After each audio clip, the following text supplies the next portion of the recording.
Hi everyone, and welcome to our special feature on donkeys. With us today is Martin Compston.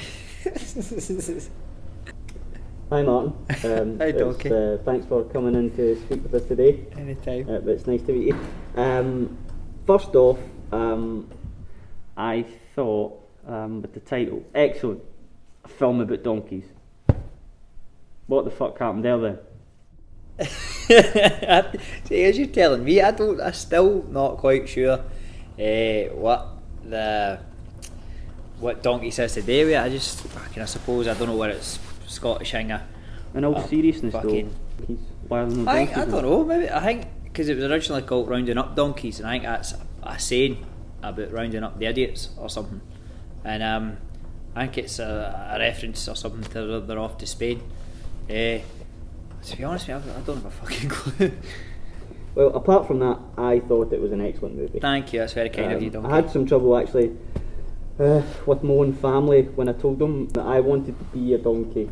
Alright. But nothing like, you lot in the film. No. I mean, with such a convoluted story, it must be... It's a big word for a donkey, that, isn't it? Well, just because I'm a donkey doesn't mean I'm not educated. No, that's very true. People say I'm for green up and people say I'm not educated. I've got a lot up here and down there. And down there. Big tail. Convoluted. Convoluted, right. So as I was saying, it must be difficult to gauge your performance. How do you get into character? Presumably your own backstory isn't, as complex as Stevie's. I hope not. You should really be doing a new... you should have replaced Jonathan Ross on film 2010, you know that? Well, this it's is like funny you should say that. I've been in talks. You've been in talks? Animal Planet want to keep me. So Alright, so... I've got a slot there, and yeah, we won't go into that. This is about you, but we'll talk after. I don't get into character. We kind of... we met with Morag, the director, beforehand, and we just sort of... Because it's all based on this sort of dogma concept, but... As much as we did try and stick to it, in some ways it's kind of impossible. And so, other than the name of Stevie, the character, that's really all that we carried over, I think, from Red Road, because it's nice to kind of start with a clean slate. And we just met with Morag, and I met with Kate because most of our stuff's together, and we just sort of talk things through and just sort of.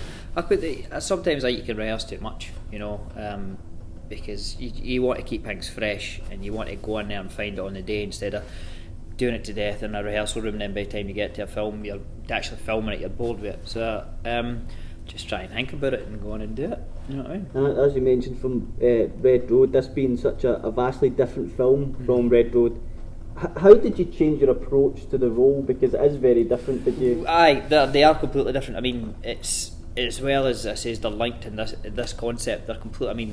Red Road, I'm very proud of it, but it's a hard watch. It's a dark film, and Donkeys is really a black comedy. It's a tragic comedy, and so it wasn't. Red Road was a lot of time just sort of kind of sitting by yourself and thinking about things and sort of getting a bit melodramatic with yourself and sitting in darkened rooms and thinking about all the things, because the whole thing in Red Road, Stevie's backstory was he was raped and abused by his dad. So no, that's a lot of stuff kind of fucking up your head. Whereas in Donkeys, Stevie's just, he's just a bit mixed up. He doesn't have it. He's never met his dad, and through that, he sort of went wayward and ended up in prison. But he's nowhere as near as traumatic as what the other experiences were. Yeah. I can't believe I'm trying to talk serious to a fucking donkey.